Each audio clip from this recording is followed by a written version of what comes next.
Hello friends, Chinna Marumagal serial next episode review பார்க்கலாமாங்க. தமிழ் செல்வியுமே 2 குழந்தை பிறந்ததுக்கு ஒரு பொன் குழந்தையும் ஒரு ஆண் குழந்தையுமே பிறந்திருக்கு. பெண் குழந்தையை எடுத்துகிட்டு போயிட்டு இங்கே சேதுக்கிட்ட கொடுத்தாலுமே சேது அவங்க அம்மாவே தமிழ் செல்வி வயிற்றில் பிறப்பாங்க அப்படின்னு சொல்லிட்டு பெண் குழந்தை மேலே மிகப்பெரிய ஒரு அன்பும் அக்கறையுமே வச்சுட்டு இருந்தான் சேது. ஆனால் நம்ம ஆண் குழந்தையை எடுத்துகிட்டு போயிட்டு அங்கே சேதுக்கிட்ட கொடுத்தா பெண் குழந்தைய நினச்சி வருத்தப்பட்டு இங்கே தமிழ் செல்வி கூட சேர நிறையவே வாய்ப்பு இருக்குது. நம்ம இந்த குழந்தைய வச்சு தான் இவங்க 2 பேரையுமே சேர்க்கணும் அப்படின்னு சொல்லிட்டு அப்பத்தாவுமே முடிவு பண்ணி இங்கே ஆண் குழந்தைய மட்டும் எடுத்துக்கிட்டு மண்டபத்துக்குமே போயிட்டுருக்காங்க.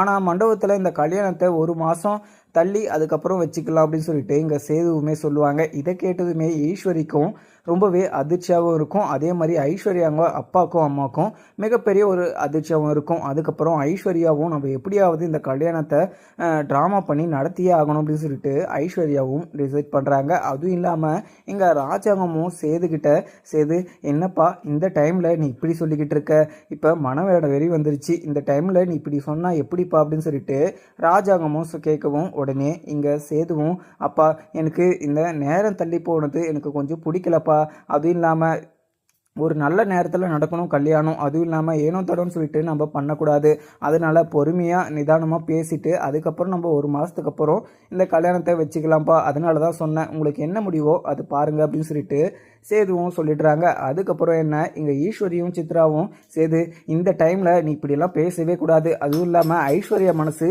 எவ்வளோ கஷ்டப்படும் அப்படின்னு சொல்லிட்டு இங்கே ஈஸ்வரியுமே சொல்லுவாங்க. இதை கேட்ட சேதுவும் சித்தி நீங்கள் இந்த விஷயத்தில் எதுவுமே பேசாதீங்க, எனக்கு இந்த விஷயத்தில் கொஞ்சம் கருக்குன்னு பட்டுருச்சு, அதுவும் இல்லாமல் இந்த கல்யாணம் நடந்துச்சுன்னா எதனா ஒரு பிரச்சனை ஆகும், அதனால் நல்ல நேரம் பார்த்து நம்ம 1 மாதத்துக்கு அப்புறம் வச்சுக்கலாம், நீங்கள் சொல்கிறது எனக்கு நல்லாவே புரியுது, ஐஸ்வர்யாவை தான் நான் கல்யாணம் பண்ணிப்பேன், நீங்கள் எதுக்குமே பயப்படாதீங்க அப்படின்னு சொல்லிட்டு இங்கே சேதுவுமே சொல்லுவாங்க. அதுக்கப்புறம் என்ன இங்கே ஐஸ்வர்யாவும் சேதுக்கிட்ட மாமா நான் உங்களை ரொம்பவே லவ் பண்ணுறேன் மாமா, நீங்கள் இருந்தால் மட்டும்தான் நான் உங்களை கல்யாணம் பண்ணிக்கினா மட்டும்தான் நான் உயிரோடு இருப்பேன், அப்படி நீங்கள் கிடைக்காத வாழ்க்கை எனக்கு வேணவே வேணாம் அப்படின்னு சொல்லிட்டு ஐஸ்வர்யாவும் கையில் டேப்லெட்டுமே வச்சுக்கிட்டு இருக்காங்க. நான் இதை மாத்திரையை போட்டு நான் இப்போவே செத்துடுறேன் மாமா, நீங்கள் நான் கல்யாணம் பண்ணிக்கலன்னு சொல்லிட்டு சொன்னீங்கன்னா எனக்கு இதை விட்டால் எனக்கு வேறு வழியே தெரியல, அதுவும் இல்லாமல் நீங்கள் இல்லாமல் என்னால் வாழவே முடியாது, ஏன்னா நான் உங்கள் மேலே அவ்வளோ அன்பு வச்சுக்கிட்டு இருக்கேன், நீங்கள் உங்களை நினச்சிக்கிட்டே நான் செத்துடுறேன், அதுவும் இல்லாமல் உங்களை மீறி நான் வேறு யாருமே மனசில் நினைக்கவும் மாட்டேன் அப்படின்னு சொல்லிட்டு ஐஸ்வர்யாவும் ஒரு ட்ராமா போடுறாங்க. இதை பார்த்ததும் அங்கே ஈஸ்வரிக்கும் சித்ராக்கும் கொஞ்சம் சந்தோஷமாக இருக்குது.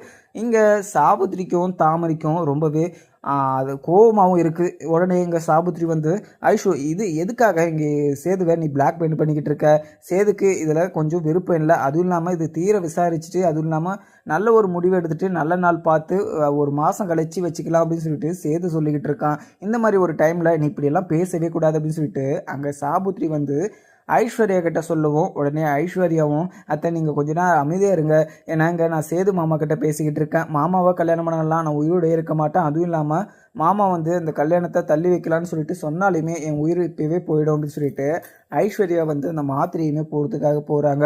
அதுக்கப்புறம் இதை பார்த்தா இங்கே ஈஸ்வரியும் அந்த மாத்திரையை பிடுங்கிறதுக்காக ஐஸ்வர்யா எதுக்காக இது மாதிரிலாம் பண்ணிக்கிட்டு இருக்க, சேது உன்னை தான் கல்யாணம் பண்ணிப்பான், அதுவும் இல்லாமல் தமிழ் செல்வியை கல்யாணம் பண்ணிக்கிறதுக்கு வாய்ப்பே கிடையாது, ஏன்னா தமிழ் செல்வி எவ்வளோ பெரிய துரோகத்தை பண்ணியிருக்கா, அவளை எப்போவுமே மறக்கவும் மாட்டான், அவளை மன்னிக்கவும் மாட்டான் அப்படின்னு சொல்லிட்டு அங்கே ஈஸ்வரியுமே சொல்கிறாங்க. உடனே இங்கே ராஜாங்கமும் சேது இதெல்லாம் என்னப்பா, இங்கே ஐஸ்வர்யாவும் கூட கல்யாணம் நடக்க போகுது அப்படின்னு சொல்லிட்டு அவள் ரொம்பவே சந்தோஷமாக இருந்திருப்பா, கடைசி நேரத்தில் இந்த கல்யாணம் நடக்காதுன்னு சொல்லிட்டு தெரிஞ்சு அவள் மனம் உடஞ்சி போய் இப்படியெல்லாம் பண்ணுறதுக்கு காரணமே இதுதான்டா சேது அப்படின்னு சொல்லிட்டு அங்கே ராஜாங்கமும் சொல்லவும் உடனே இங்கே சேதுவுமே அப்போ இந்த விஷயத்தில் எனக்கு இப்போ முதல்ல தோணுச்சு 1 மாதம் கழித்து பண்ணிக்கலாம் அப்படின்னு சொல்லிட்டு, ஆனால் ஐஸ்வர்யா இது எல்லைக்கு வரையும் இந்த சாகர நிலைமைக்கு வரையும் போயிட்டானா இதுக்கு மேலே இப்போவே கல்யாணத்தை வச்சுக்கலாம், அதுவும் இல்லாமல் உங்கள் விருப்பத்தோட இப்போ கல்யாணம் நடக்கும்னா ஓகேப்பா நான் உங்கள் சம்மதத்தை நான் ஓகே பண்ணிக்கிறேன் அப்படின்னு சொல்லிட்டு அங்கே சேதுவுமே சொல்லிடுவாங்க. உடனே என்ன இங்கே சேதுவுமே போய் மணமேடையில் உட்காருவோம், ஐயருமே மந்திரமெல்லாம் போடுறாங்க. அதுக்கப்புறம் என்ன இங்கே ஈஸ்வரிக்கும் சித்ராக்கும் ரொம்பவே சந்தோஷம், ஒரு சைடு இங்கே சாபுத்திரிக்கும் தாமரைக்கும் மிகப்பெரிய ஒரு கோவனே சொல்லலாம், ஏன்னா இங்கே ஐஸ்வர்யாவுக்கு இப்படி ஒரு கல்யாணம் நடக்கக்கூடாது அப்படின்னு சொல்லிட்டு சாபுத்திரியும் தாமரையும் நினச்சிட்டு இருந்தாங்க. ஆனால் கடைசியில் இங்கே தாமரையோட லைஃபே ஸ்பாயில் ஆயிடுச்சுன்னா அதுக்கு காரணமே இங்கே ஈஸ்வரி தான், ஏன்னா ஈஸ்வரி தான் இங்கே காமிக்ஸ் பற்றியே உள்ளே இறக்கி இங்கே தாமரையோட லைஃப்பை வந்து ஸ்பாயில் பண்ணதும் இல்லாமல் தாமரையும் சாவித்திரியுமே ரொம்பவே அசிங்கப்படுத்தினாங்க. அந்த ஒரு கெட்ட எண்ணத்தை வச்சுக்கிட்டு, அந்த ஒரு விஷயத்தை வச்சுக்கிட்டு இங்கே ஐஸ்வர்யாவோட கல்யாணத்தை வந்து நடத்த விடக்கூடாது அப்படின்னு சொல்லிட்டு அவங்களுமே யோசிச்சு இப்படியெல்லாம் பண்ணிக்கிட்டு இருக்காங்க. ஆனால் கடைசியில் சேதுவுமே அங்கே ஐஸ்வர்யா கழுத்துலையுமே தாலி கட்டுருவாங்க. கடைசி நேரத்தில் தாலி கட்டி முடித்ததும் அப்பத்தாவும் உள்ளே என்ட்ரி ஆகுறாங்க. உள்ளே என்ட்ரி ஆனதும் நீங்கள் நிறுத்துங்கடா, நீங்கள் தமிழ்ச்செல்வியை விட்டுட்டு நீங்கள் கல்யாணம் பண்ணலாம், ஆனால் தமிழ்ச்செல்விக்கு ரெட்டை குழந்தை பிறந்திருக்கு. இந்த ரெட்டை குழந்தையில் ஒரு குழந்தை ஆண் குழந்தையும் ஒரு குழந்தை பெண் குழந்தையும் பிறந்திருக்கு. அதுவும் இல்லாமல் அந்த குழந்தைய பெண் குழந்தைய அங்கே தமிழ்ச்செல்வி வச்சுக்கிட்டும் ஆண் குழந்தைய இங்கே சேதுக்கிட்ட கொடுத்துட்டு வர சொல்லி அவங்க வீட்டில் இருந்தே முடிவு பண்ணிட்டாங்க. இதுக்கு மேலே பெண் குழந்தைய பார்க்கவும் வரக்கூடாது, பேசவும் வரக்கூடாதுன்னு சொல்லிட்டு தமிழ்ச்செல்வி சொல்லிட்டா. இப்படியெல்லாம் நீ ஒரு பொண்ணோட வாழ்க்கையை நாசம் பண்ணலாமா சேது? இங்கே ராஜாங்கம் தான் ஏதோ தமிழ்ச்செல்வி மேலே இருக்கிற கோவத்தில் பண்ணிக்கிட்டு இருக்க, அவன் மேலே கோவம் வச்சுக்கிட்டு நீ இப்படியெல்லாம் பண்ணுறது மிகப்பெரிய ஒரு தப்புடா சேது அப்படின்னு சொல்லிட்டு அங்கே அப்பத்தாவுமே சொல்லுவாங்க. இதை கேட்ட எல்லாருக்கும் அங்கே இருந்த ஈஸ்வரி, சித்ரா, சாவித்ரி, தாமரை, ராஜாங்கம், மோகனா, அப்பத்தா சொன்ன விஷயத்த கேட்டதுமே இவங்க எல்லாருக்குமே மிகப்பெரிய ஒரு ஆச்சரியம். அதுவும் இல்லாமல் ரெட்ட குழந்தை இருக்குது அப்படின்னு சொல்லிட்டு இங்கே ராஜாங்கத்துக்கும் மோகனா அங்கே இருக்கிறவங்க யாருக்குமே சில பேருக்கு தெரியாது. இதை கேட்டதுமே அவங்களுக்கு மிகப்பெரிய ஒரு ஆச்சரியமே இருந்ததுலையும் அங்கே சேதுக்கு மிகப்பெரிய ஒரு வருத்தமாக இருக்குது. தமிழ்ச்செல்வி மேலே கொஞ்சம் பாசம் இருந்தாலையும் அதை மனசுக்குள்ளேயே வச்சுக்கிட்டு வாய் வார்த்தையில் தமிழ்ச்செல்வியை பிடிக்காத மாதிரி நடிச்சுக்கிட்டு தான் இருக்காரு. ஏன்னா முன்னாடியே இங்கே தமிழ்ச்செல்விக்கிட்ட ஒரு வாக்குமே கொடுத்துருப்பாங்க. என்னன்னு பார்த்தீங்கன்னா அங்கே தமிழ்ச்செல்வியை கடைசி வரைக்கும் நான் பிரிஞ்சு உன்னை விட்டு போக மாட்டேன், அதுவும் இல்லாமல் நீ எந்த தப்பு பண்ணாலையும் நான் உன்னை எதுவும் சொல்ல மாட்டேன் அப்படின்னு சொல்லிட்டு இங்கே சேதுவுமே சொல்லியிருப்பாங்க. ஆனால் சேது சொன்னதை வந்து கொஞ்சம் கூட அதை கடைப்பிடிக்காமல் அதை நிறைவேற்றாமல் தமிழ்ச்செல்வியை ரொம்பவே அசிங்கப்படுத்தியும் அவமானப்படுத்தியும் அந்த வீட்டை விட்டு வெளியேவும் அமைச்சிருப்பாங்க. ஏன்னா இந்த ஒரு விஷயத்த அங்கே அவங்களுடைய ஃப்ரெண்டுக்கும் 2 பேருக்கும் கல்யாணத்தை பண்ணி வச்சது அங்கே தமிழ்ச்செல்வியே கிடையாது. அங்கே ஈஸ்வரியும் ஐஸ்வர்யா, சித்ரான்னு சொல்லிட்டு இவங்க 3 பேரும் பிளான் போட்டு நல்லா கெட்ச் போட்டு அந்த ஒரு பிளானை எக்ஸிக்யூட் பண்ணி எல்லாமே ஓகே பண்ணிட்டாங்க. ஆனால் கடைசியில் இங்கே வந்து ஒரு நல்லவங்களுக்கு தான் கெட்டது வரும் அப்படின்னு சொல்லிட்டு சொல்லுவாங்க. அது மாதிரி இங்கே தமிழ்ச்செல்வியை அந்த வீட்டை விட்டு துரத்தணும், அவளை அசிங்கப்படுத்தணும் அப்படின்ற ஒரு நோக்கத்தில் அங்கே ஈஸ்வரியும் சித்ராவும் இங்கே பிளான் போட்டு இப்படி தமிழ்ச்செல்வியை வீட்டை விட்டு துரத்துற மாதிரி ஒரு விஷயத்த பண்ணி விட்டுட்டாங்க.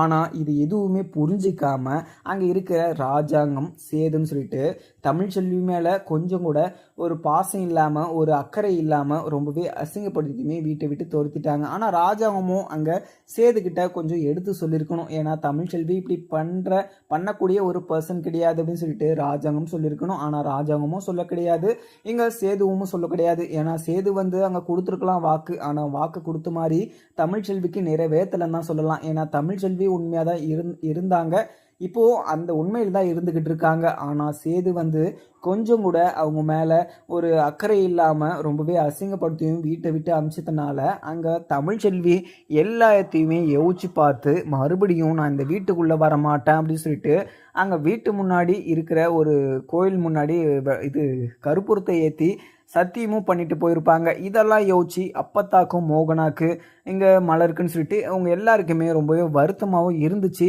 ஆனால் இப்போ வந்து அவங்களுக்கு மிகப்பெரிய ஒரு வருத்தமாக இருக்குது. ஏன்னா இங்கே தமிழ்ச்செல்விக்கு 2 குழந்தையாயிடுச்சு. தமிழ்ச்செல்வி வந்து அந்த குழந்தையும் பார்த்துக்கணும், அதுவும் இல்லாமல் அவங்களுடைய லைஃப்பும் பார்த்துக்கணும், அவங்க படிப்பு விஷயம், டாக்டர் ஆகிற விஷயம், அவங்க ஒரு ட்ரீமு எல்லாமே பார்த்துக்கணும். ஆனால் அவங்க நிறையவே கஷ்டப்பட்டுக்கிட்டும் இருக்காங்க அப்படின்னு சொல்லிட்டு யோசிச்சு சேதுவுமே ஒரு நல்ல ஒரு முடிவுக்குமே வரலை. அங்கே ஐஸ்வர்யாவை நான் கல்யாணம் பண்ணிக்குவேன், ஏன்னா தமிழ்ச்செல்வி செஞ்ச ஒரு தப்புனால இங்கே எங்கள் அப்பாவோட மரியாதையும் எல்லாமே போயிடுச்சு. அதனால் இங்கே தமிழ்ச்செல்வி இந்த வீட்டுக்குள்ளே இருக்கக்கூடாது, இவ்வளோ பெரிய துரோகம் பண்ணவ அந்த வீட்டுக்குள்ளே இருக்கக்கூடாதுன்னு சொல்லிட்டு சேதுவுமே சொல்லிட்டு அங்கே ஐஸ்வர்யாவுக்கு கல்யாணம் பண்ணுறதா முடிவு பண்ணி மேடை வரையும் வந்துச்சு, தாலியுமே கட்டி முடிச்சிட்டாங்க. ஆனால் இன்னொன்றுமே அங்கே யோசிச்சு பார்த்துருக்கணுங்க சேது. ஏன்னா இங்கே தமிழ்ச்செல்வி ஒரு கெட்டது பண்ணத்தினால அவங்கள வந்து வீட்டை விட்டு வெளியே அனுப்பிச்சிட்டாங்க. ஆனால் அது பண்ணியிருந்தாலுமே அவங்கள வீட்டை விட்டு வெளியே அனுப்பிச்சிட்டாங்கன்னு கூட வச்சுக்கோங்க. ஆனால் அவங்க வந்து சேது பண்ணது மிகப்பெரிய ஒரு தப்பு. அதுவும் இல்லாமல் தமிழ்ச்செல்வி நிறைய நல்லது பண்ணியிருக்காங்க.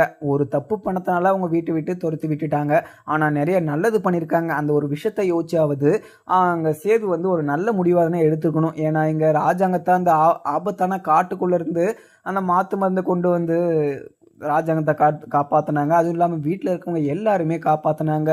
அதுவும் இல்லாமல் ராஜாங்கத்துக்கு நிறைய பெருமையும் தேடி தந்துருக்காங்க. அதெல்லாம் நிறைய விஷயம் பண்ணியிருக்காங்க. அது சொல்லணும்னா அவங்களுக்கு வாயே வராது. ஆனால் அவங்க நல்லது பண்ணலாம் பேசலை.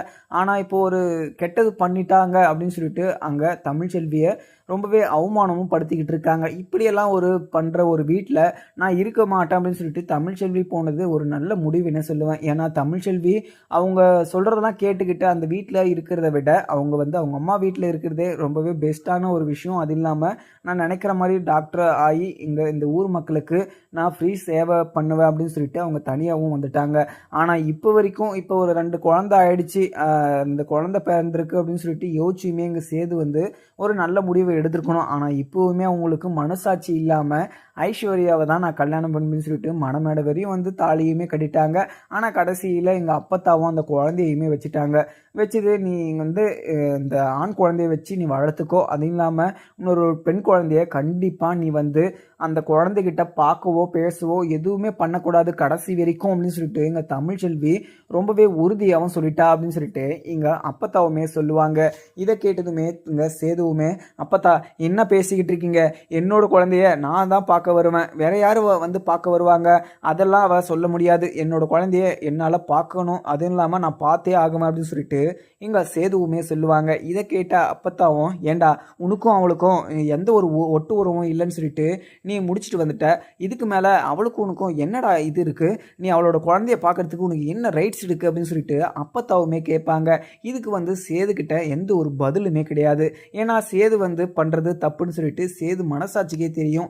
ஆனால் அவங்களுக்கு தெரிஞ்சாலையும் அவங்க பண்ணுறது தான் கரெக்டு. அதுவும் இல்லாமல் அவங்களுக்கு எந்த ஒரு கெடுதலும் பண்ணக்கூடாது. அவங்க சொல்கிற மாதிரி இருந்துக்கிட்டு, அவங்க சொல்கிற மாதிரி நடந்துக்கிட்டு, அவங்க சொல்கிற மாதிரி தலையாட்டிக்கிட்டு இருந்தால் அவங்க கடைசி வரைக்கும் ரொம்பவே பாசம் வச்சுக்கிட்டு அங்கே தமிழ்ச்செல்வியை பொத்தி பொத்தி வளர்த்துக்கிட்டு இருப்பாங்க.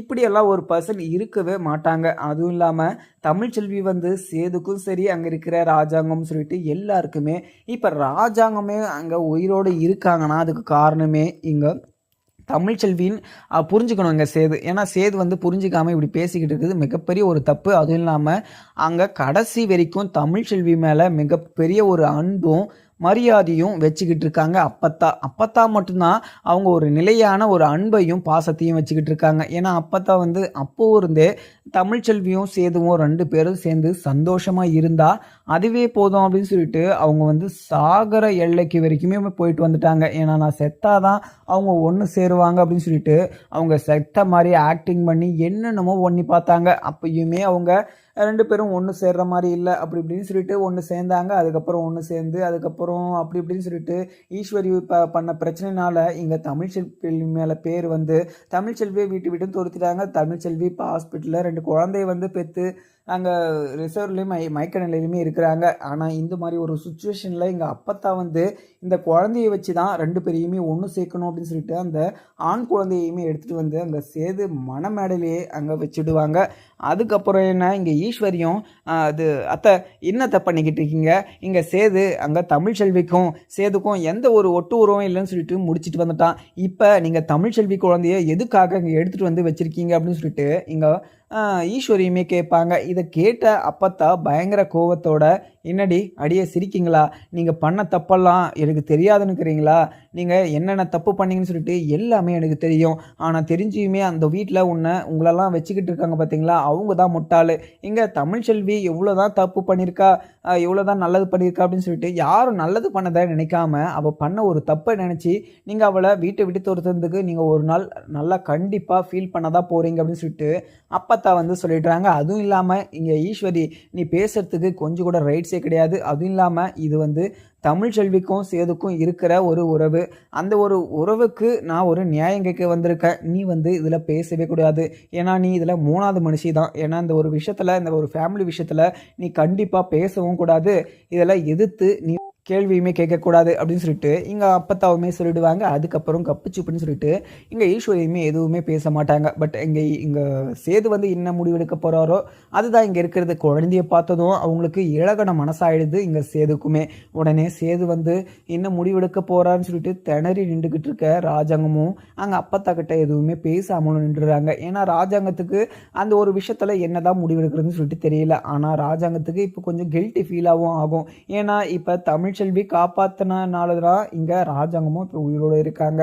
அந்த ஒரு விஷயத்தை யோசிச்சாவது தமிழ்ச்செல்வி சைடு நின்று இங்கே சேதுக்கு வந்து எடுத்து சொல்லி புரிய வச்சிருக்கணும். ஆனால் இங்கே ராஜாங்கமே கொஞ்சம் கூட அவங்க தமிழ்ச்செல்வி சைடு இருக்கிற ஒரு நியாயத்தையும் ஒரு நல்லதையுமே எடுத்து சொல்லாமல் இங்கே ராஜாங்கமும் சேது சைடு தான் நின்றுக்கிட்டு இருக்காங்க. அதுக்கப்புறம் என்ன, இங்கே சேது வந்து ஒரு முடிவுக்கும் வந்துட்டார். இங்கே என்னோட பெண் குழந்தைய என்கிட்ட காமிக்க மாட்டேன்னு சொல்லிட்டு சொல்கிறா. அதுவும் இல்லாமல் அப்போனா என்னோட அம்மா அவள் வயிற்றில் பிறப்பாங்க அப்படின்னு சொல்லிட்டு நான் ரொம்பவே ஆசைப்பட்டு இருந்தேன். அதுவும் இல்லாமல் எங்கள் அம்மாவே வந்து தமிழ்ச்செல்வி வயிற்றில் பிறந்திருக்காங்க. இதுக்கு மேலே நான் இந்த கல்யாணத்தை எனக்கு பண்ணிக்கிறதுக்கு விருப்பமே கிடையாது. அதுவும் இல்லாமல் இந்த கல்யாணம் நடந்துருச்சு. இந்த கல்யாணம் நடந்த கையோட எனக்கு இப்படி இந்த குழந்தைய பார்க்க முடியலப்பா, எனக்கு இந்த கல்யாணம் வேணாம். அதுவும் இல்லாமல் இந்த தாலியை கழட்டி கொடுத்துருங்க, நான் தமிழ்ச்செல்வி கூடயே வாழ்ந்துக்கிறேன். தமிழ்ச்செல்வி அப்படி ஒரு தப்பு பண்ணியிருக்க மாட்டான்னு சொல்லிட்டு எனக்கு அப்போவே தெரியும். ஆனால் அது யார் பண்ணாங்கன்னு சொல்லிட்டு என்னால் நிரூபிக்க முடியல. அதுவும் இல்லாமல் அதுக்கப்புறம் என்னென்னமோ நடந்து போச்சு. அதுவும் இல்லாமல் நான் கோவப்படுற மாதிரி தமிழ்ச்செல்வி நிறைய விஷயத்த பண்ணிட்டா.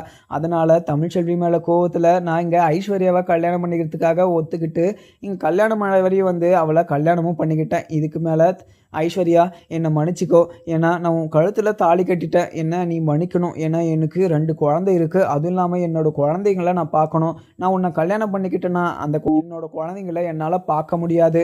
இந்த ஒரு சுச்சுவேஷனில் என்னால் வாழவும் முடியாது. ஏன்னா எனக்கு எல்லாரை விட என்னுடைய அம்மா வந்து மிகப்பெரிய ஒரு பெருசுன்னு தான் நான் சொல்லுவேன். ஏன்னா இந்த கல்யாணம் எனக்கு வேணாம், என்னோடய குழந்தை இருந்தால் அதுவே போதும். நான் தமிழ்ச்செல்வி மேலே கோவமாக தான் இருக்கேன், ஆனால் இப்போவும் நான் கோவமாக தான் இருக்கேன். ஆனால் இந்த கல்யாணம் நடந்தால் அந்த குழந்தைய என்னால் பார்க்க முடியாதுன்னா அப்படியேப்பட்ட இந்த கல்யாணமே எனக்கு வேணாம் அப்படின்னு சொல்லிட்டு சேதுவுமே சொல்லுவோம். அங்கே பார்த்துக்கிட்டு இருந்த ஈஸ்வரிக்கும் சித்ராக்கும் ஐஸ்வர்யாவுக்கும் மிகப்பெரிய ஒரு அதிர்ச்சி. அதுவும் இல்லாமல் அங்கே நின்றுருந்த ஐஸ்வர்யாங்க அப்பா அம்மாவும் இவன் மனம் உடஞ்சமே நின்றுடுறாங்க. அதுக்கப்புறம் சித்ராவும் இங்கே சாவித்ரியுமே அங்கே சேது நீ இப்போ எடுத்திருக்க பார்த்தியா, இதுதான் கரெக்டான முடிவு. என்ன இருந்தாலையும் இப்போ உங்களுக்கு கல்யாணம் ஆகி 2 குழந்தை பிறந்திருக்கு. அந்த 2 குழந்தைய நீ பார்த்துக்கணும். அதுவும் இல்லாமல் இங்கே தமிழ்ச்செல்வி என்ன பண்ணுவா, இப்போ அவள் காலேஜ் போயிட்டுருக்கா. காலேஜ் படிச்சுக்கிட்டே அந்த 2 குழந்தைங்களையுமே அவள் வளர்க்கணும். அதெல்லாம் எவ்வளோ பெரிய கஷ்டம். நீ இப்போ எடுத்த பார்த்தியா, இதுதான் கரெக்டான ஒரு முடிவு அப்படின்னு சொல்லிட்டு இங்கே சாவித்ரியுமே சப்போர்ட் பண்ணிக்கிட்டு இருப்பாங்க. உடனே ஐஸ்வர்யா அந்த தாலியை நீ கழட்டி நீயே கொடுத்துரு, நீ மன்னிக்கணும். ஏன்னா நான் தெரியாமல் ஒரு முட்டாள்தனத்தில் நான் உன்னை கல்யாணம் பண்ணிக்கிறேன்னு சொல்லிட்டு உன் கழுத்தில் நான் தாலியை வேற கட்டிட்டேன். ஆனால் உனக்கு கடைசி வரைக்கும் உனக்கு என்ன ஒரு உதவினாலுமே நான் பண்ணுறேன். ஆனால் இந்த ஒரு விஷயத்தில் நீ ஒரு நல்ல முடிவெடு ஐஸ்வர்யா அப்படின்னு சொல்லிட்டு அங்கே சேதுவுமே சொல்லுவோம். உடனே இதை கேட்ட ஐஸ்வர்யாவும் மாமா என்னமாம்மா என்னோட வாழ்க்கையில் இப்படி விளையாடிக்கிட்டு இருக்கீங்க, என்னோட வாழ்க்கை நீங்கள் சும்மா நினச்சிக்கிட்டீங்களா? நான் உங்களை தான் நினச்சிக்கிட்டு இருக்கேன். இப்போ வரைக்கும் இல்லை, கடைசி வரைக்கும் நான் சாகிற வரைக்கும் நான் உங்களை தான் நினச்சிக்கிட்டு இருப்பேன். ஆனால் நீங்கள் அந்த தாலியை மட்டும் நீங்கள் கழட்டி கொடுக்க சொல்லாதீங்க, எனக்கு ரொம்பவே கஷ்டமாகவும் இருக்குது அப்படின்னு சொல்லிட்டு இங்கே ஐஸ்வர்யாவும் சேதுக்கிட்ட சொல்லுவாங்க. சேது வந்து இதை கேட்டதும் ஐஸ்வர்யா இதுக்கு மேலே உங்கள்கிட்ட நான் பேசி எந்த ஒரு பிரயோஜனமும் கிடையாது, நான் கட்டின தாலியை நானே கழட்டிக்கிறேன் அப்படின்னு சொல்லிட்டு கழுத்தில் வச்சு அந்த தாலியுமே கழட்டவும் இதை பார்த்த ராஜாங்கமும் சேது என்னப்பா பண்ணிக்கிட்டு இருக்க, நீ பண்ணுறதெல்லாம் பார்த்தா எனக்கு ரொம்பவே பயமாகவும் இருக்குப்பா. நான் முன்ன ஒரு முடிவு பண்ணேன், இப்போ ஒரு முடிவு பண்ணியிருக்க, உன்னோட வாழ்க்கையை நினச்சா எனக்கு ரொம்பவே கஷ்டமாகவும் இருக்குது. எனக்கு இந்த விஷயத்தில் என்னதான் முடிவெடுக்கிறதுன்னு சொல்லிட்டு ஒன்றுமே புரியல. இப்போ ஐஸ்வர்யாவை நீ பிடிக்கலனா முன்னாடியே சொல்லியிருக்கணும். அவள் கழுத்தில் தாலியை கட்டிட்டு அவள் மனசில் உன்னோட பேரை பதிச்சுட்டு இப்போ அவள் கழுத்தில் இருந்த அந்த தாலியை கழட்டணும்னா அவள் மனசு எவ்வளோ கஷ்டப்படும், அவள் மனசை நீ யோசிச்சு பார்த்தியா அப்படின்னு சொல்லிட்டு இங்கே ராஜாங்கமும் சொல்லுவாங்க. இங்கே நின்றுக்கிட்டு இருந்த ஐஸ்வர்யாவோட மனசை வந்து புரிஞ்சுக்கிறதுக்கு இங்கே ராஜாங்கத்துக்கு நல்லாவே தெரியுது. ஆனால் இத்தனை வருஷமாக அந்த வீட்டுக்கு நல்லது செஞ்சுக்கிட்டு அவங்க வீட்டோட வாரிசை சுமந்துக்கிட்டு இப்போ அந்த வாரிசையுமே பெற்று எடுத்துட்டாங்க. இந்த மாதிரி ஒரு சுச்சுவேஷனில் அங்கே ஹாஸ்பிட்டலில் படுத்துக்கிட்டு இருக்காங்க அங்கே தமிழ்ச்செல்வியும். அங்கே தமிழ்ச்செல்வியோட மனநிலையையும் மனசையும் புரிஞ்சிக்காம இங்கே ராஜாங்கம் பேசிக்கிட்டு இருக்காங்க. ஆனால் ராஜாங்கம் ஐஸ்வர்யாவை யோசிச்சு மாதிரி தமிழ்ச்செல்வியை யோசிச்சுட்டு இருந்தாங்கன்னா இந்த ஒரு கல்யாணத்தைவே அரேஞ்ச் பண்ணியிருக்க மாட்டாங்க. ஆனால் மனசாட்சி இல்லாமல் இப்போ ஐஸ்வர்யாவோட மனசை வந்து புரிஞ்சுக்கிட்டு பேசிக்கிட்டு இருக்காங்க சேதுக்கிட்ட. சேதுக்கு ரொம்பவே ஒரு கெட்டது பண்ணிக்கிட்டு இருக்காங்கன்னா, சேது இப்படி ஒரு முடிவு எடுத்துக்கிட்டு இருக்காங்கன்னா, அதுக்கு அடிப்படை ஒரு முக்கியமான ஒரு காரணம்னா, அது ராஜாங்கம் மட்டும்தான். ஏன்னா ராஜாங்கம் அதுக்கு மறுப்பு சொல்லிட்டு இருந்தாங்கன்னா, இந்த கல்யாணம் ஒரு விஷயம் எங்க மணமேடை வரையுமே நின்றுருக்காது.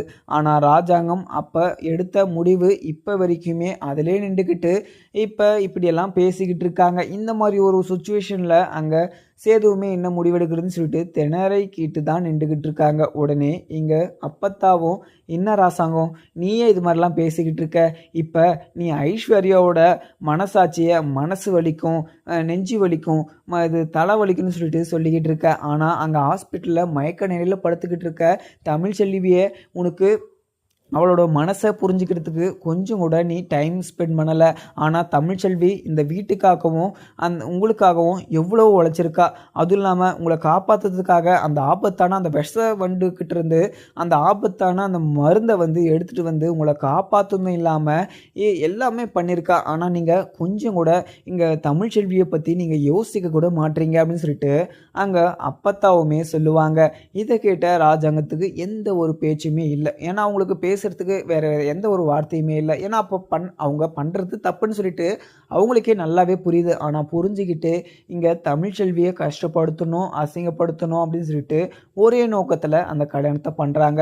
ஆனால் இதில் உள்ளுக்குள்ள சில பேருக்கு நிறைய சந்தோஷம்.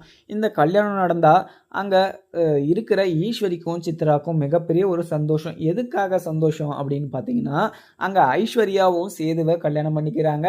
சேதுவை ஐஸ்வர்யா கல்யாணம் பண்ணிங்கன்னா சேதுக்கு சேர வேண்டிய சொத்து எல்லாமே இங்கே ஐஸ்வர்யாவுக்கு தான் சேரும்.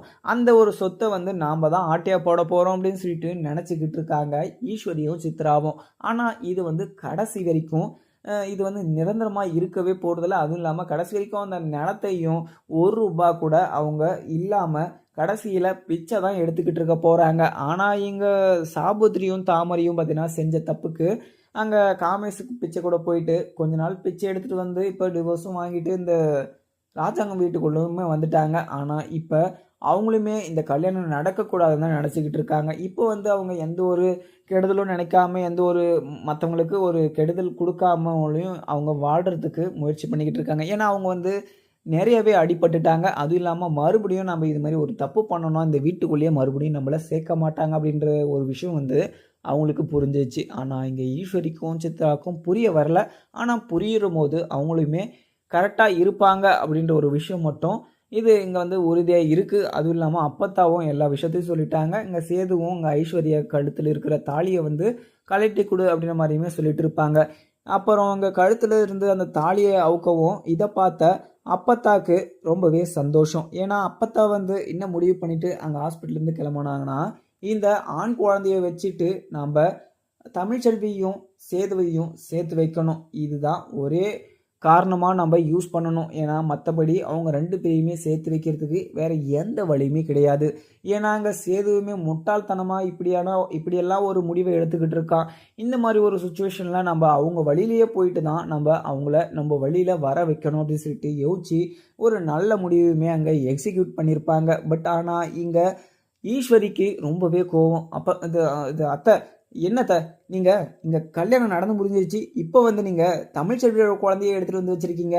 இங்கே நீங்கள் இந்த கல்யாணத்தில் பிரச்சனைலாம் பண்ணிக்கிட்டு இருக்காதீங்க. ஐஸ்வர்யா கழுத்தில் சேது தாலியை கட்டிட்டான். இதுக்கு மேலே ஐஸ்வர்யா தான் சேதுவோட பொண்டாட்டி. இதுக்கு மேலே எந்த ஒரு மாற்று கருத்துமே கிடையாது. இப்போ சேது பேசுறது கரெக்டாக இருக்கா? இப்போ சேது தமிழ்ச்செல்வி இங்கே நல்லா இருக்கணும் அப்படின்னு சொல்லிட்டு யோசிச்சு ஐஸ்வர்யா கழுத்தில் இருக்கிற தாலியை கழட்டிட்டு போனால் இங்கே ஐஸ்வர்யாவோட லைஃபு ஸ்பாயில் ஆகுமா ஆகாதா? அதுவும் இல்லாமல் அவளுக்கும் மனசு இருக்குது, அவளும் பொண்ணு தான். அதுவும் இல்லாமல் சேது இத்தனை பேர் முன்னாடி இந்த ஊர் ஜனங்க முன்னாடி வச்சு இங்கே ஐஸ்வர்யா கழுத்தில் தாலி கட்டியிருக்கான். அப்போ இங்கே ஐஸ்வர்யா கழுத்துலேருந்து அந்த தாலியை கழட்டனா இப்போ ஐஸ்வர்யாவுக்கு எவ்வளோ பெரிய அசிங்கமாக இருக்கும். மறுபடியும் ஐஸ்வர்யாவுக்கு கல்யாணம் நடக்குமா அப்படின்னு சொல்லிட்டு இங்கே ஈஸ்வரி பேசவும் உடனே இங்கே அப்பத்தாவும் இதை பாரு ஈஸ்வரி, நீங்கள் என்னென்னலாம் பண்ணுவீங்க அப்படின்னு சொல்லிட்டு எனக்கு நல்லாவே தெரியும். அதுவும் இல்லாமல் இங்கே தமிழ்ச்செல்வி அந்த வீட்டை விட்டு போனதுக்கு ஒரு காரணமாக நீங்கள் இருக்கீங்க அப்படின்னு சொல்லிட்டு எனக்கு தெரியும். ஆனால் ஷோராக எனக்கு தெரியல.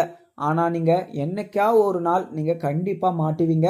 அன்னைக்கு உங்களை நான் வச்சுக்கிறேன். இதுக்கு மேலே நான் இப்போல்லாம் உங்ககிட்ட பேச விரும்பவே கிடையாது. இப்போ நான் ராஜாங்கத்துக்கிட்டேயும் இங்கே சேதுக்கிட்டேயும் பேசலாம் தான் வந்தேன். அது இல்லாமல் சேதுவும் ஒரு நல்ல முடிவும் எடுத்துட்டான். இங்கே ஐஸ்வர்யா கழுத்தில் இருக்கிற தாலியை கழட்டி கொடு அப்படின்னு சொல்லிட்டு இங்கே சேது வாயாலேயே வந்துருச்சு.